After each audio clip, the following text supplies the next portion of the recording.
บุกเบิกทางนี้แหละกะฟังนั่นเด้อฟังนั่นเนี่ยเขาสิเลี้ยงหมูเลี้ยงอันนั้นเลี้ยงหมูเลี้ยงเป็ดเลี้ยงไก่ทั้งพุ่นตอนนี้เห็นบ่อามากำลังเผาอยู่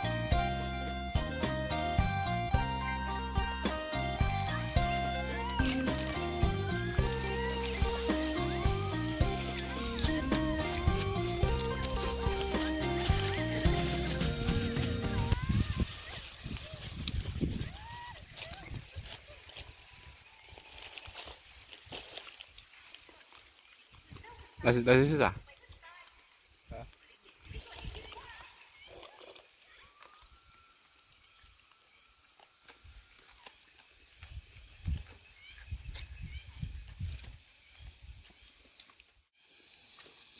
อเมโอ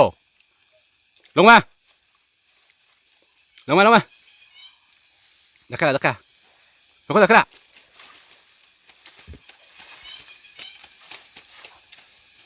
หาดูทางงั้นหาดูฮะ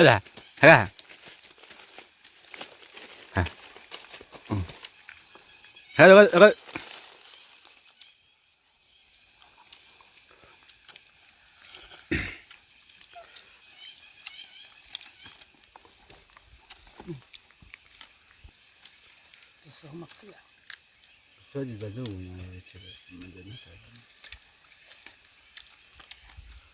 ตับเบอร์쪽지에서 받아. 아니요 링 해야지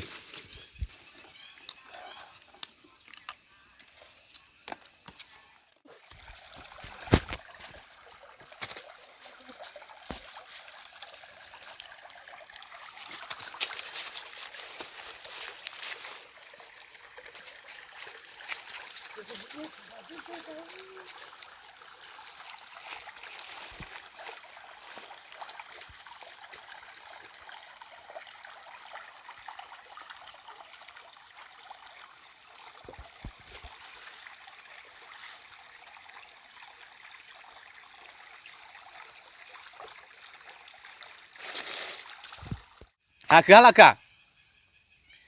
สบายดีทุกคนเนาะตอนนี้เฮามา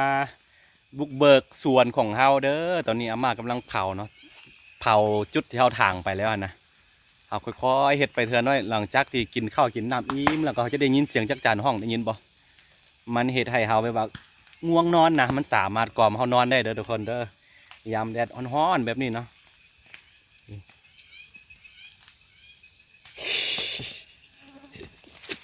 ไปกินข้าวอิ่มแล้วก็ตอนนี้เราพักผ่อนอยู่ยังประมาณอีก4 มื้อเขาจึงถางแล้วเนาะถางแล้วก็เขาสิเผาแล้วก็สิมาปลูกอันนี้อันนั้นมาใส่ที่เดจัดเป็นระบบระเบียบให้มันขึ้นดีกว่าก็ตอนนี้เขาถางทั้งนี้เขาวางแผนไว้ว่าเขาสิเลี้ยงสัตว์นะอาจจะเลี้ยงเป็ดเลี้ยงไก่เลี้ยงหมูไม่ยังเนาะอนาคตบ่แม่นอนาคตแหละอีกประมาณเดือนอีกประมาณ2 เดือนเนาะตอนนี้เขาหลังจากที่เผาแล้วก็เขาสิได้มาเห็ดตูบของเขายังไม่ทันได้เห็ดเถื่อเนื่องจากว่าข่อยบ่ได้เชี่ยวชาญเรื่องแบบว่าสร้างบ้านสร้างเป็นอย่างเนาะถ้าเคยเขาทางให้ทางสวนแล้วก่อนเขาจึงมาสร้างอีกเทื่อนึงจุดนี้ยังไม่ทันได้เผาเท่านี้จะเป็นบรรยากาศเนาะทุกคนเด้อบ่มีเวลาเดี๋ยวไปถ่ายคลิปเนาะให้ได้ถ่ายแบบนี้ให้ทุกคนได้เบิ่งกันว่าบรรยากาศเนาะกันอยู่ภูอยู่ป่าอยู่สวนประมาณนี้แต่ละมื้อ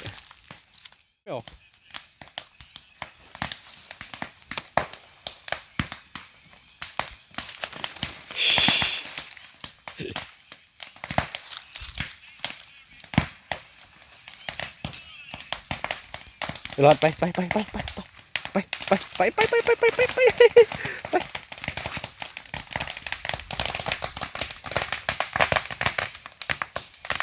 นี่อาม่าเพิ่นกำลังเผาอยู่เผาลิกเลี่ยงบ่ได้แล้วว่าสิบ่เผามันนะนี่เพราะว่าจุดนี้เขาสิได้ปลูกขิงปลูกมันอย่างก็มักเพชรดี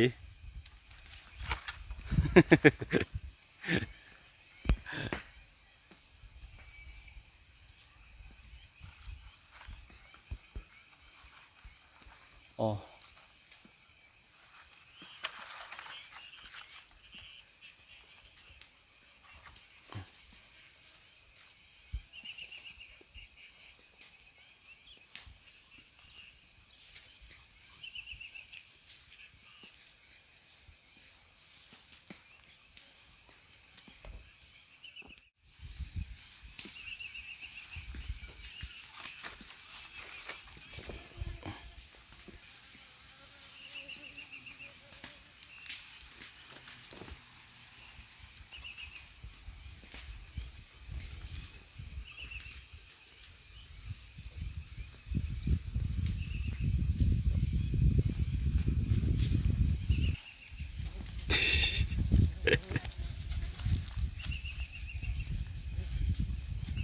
อยากนอนง่วงนอน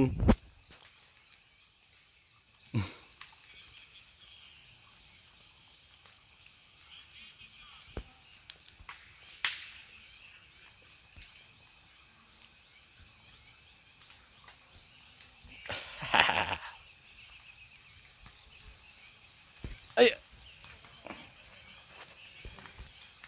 รอดกินยังกินยังกินยัง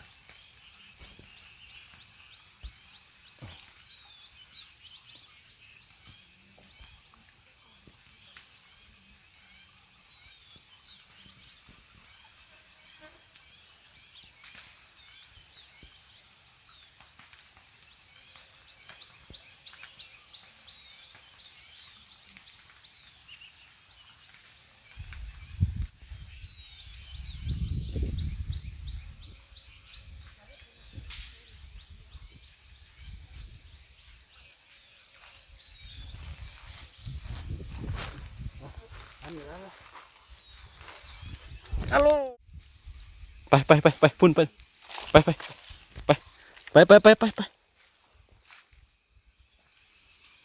อีกทีไปพาน้องไป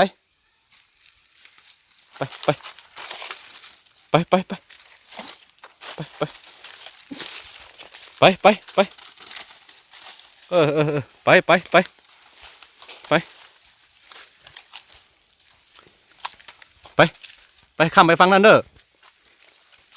ไป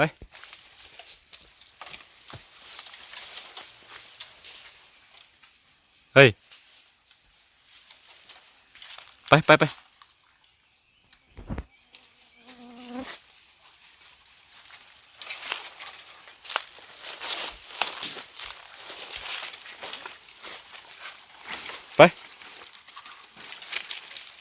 โอ้ยเ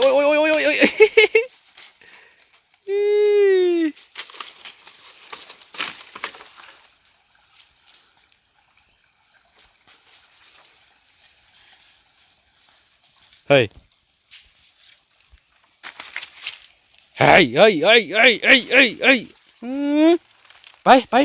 ไปข้ามน้ำไปรอดไปเฮ้ยอย่า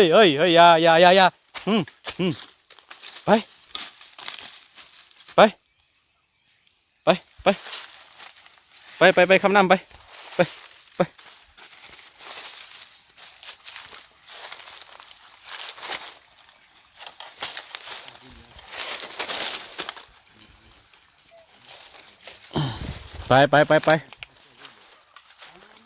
ไปข้ามน้ำไป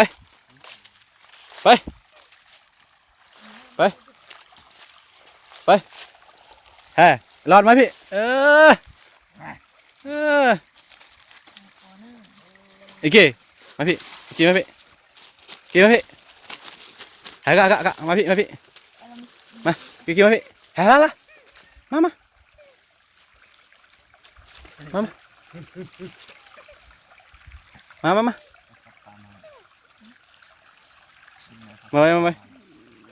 ฮะมา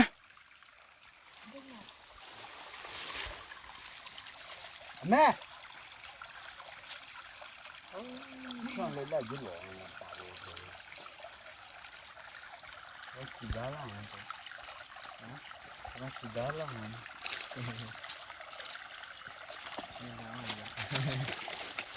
โอเค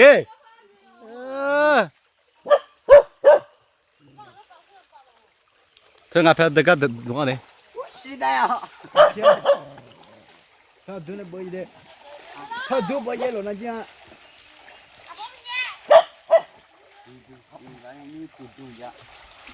มาดูอะไรเถอะมาดูอะไรอ่ะเธอดูนะเธอนี่ดูยังไงนี่ยังถึงว่านี่เลยสิเดียวนะเลยสิเดียวมันไม่เวลาเกิดยุ่งยังเกลือจะได้อยู่เกลือเถอะเร็ว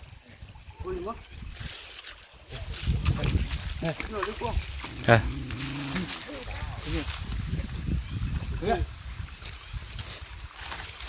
ไ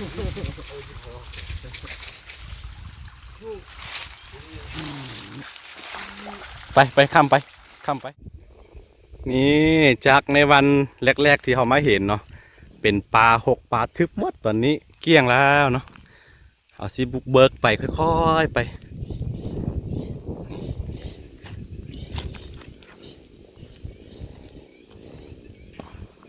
จุดนี้บอนที่พักอาศัยของเขาสิตั้งตุบอยู่นี่อนาคตอาจจะมีสระว่ายน้ำอยู่นี่เด้เป็นที่พักส่วนตัวเด้อนี่ประมาณนี้เนาะเขาบุกเบิกทางนี้แล้วก็ฟังนั่นเด้อฟังนั่นเนี่ยเขาสิเลี้ยงหมูเลี้ยงอันนั้นเลี้ยงหมูเลี้ยงเป็ดเลี้ยงไก่ทั้งพุ่นตอนนี้เห็นบ่อามากำลังเผาอยู่อันนั้นจะเฮ็ดน้องป่าเด้อบูหัวามันสิเกิดได้จักเปอร์เซ็นต์สิ่งที่เขาฝันไว้เนาะลองลุ่นไปน้ำกันติดตามกันยาวๆไปเนาะจากในวันที่เขาบ่มีต้นมักเพชรมักอันนี้ก็ต้นมักเขือต้นไม่ยังเนาะเดี๋ยวอีกประมาณ5-6 เดือนข้างหน้ามันก็จะมีสิ่งที่เขากินเนาะเคี้ยวทางนี้เลยนี่ตอนนี้หลานมาซวยหลานไซมาซวยถาง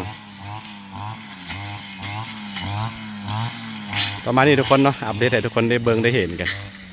ติดตามกันไปยาวๆ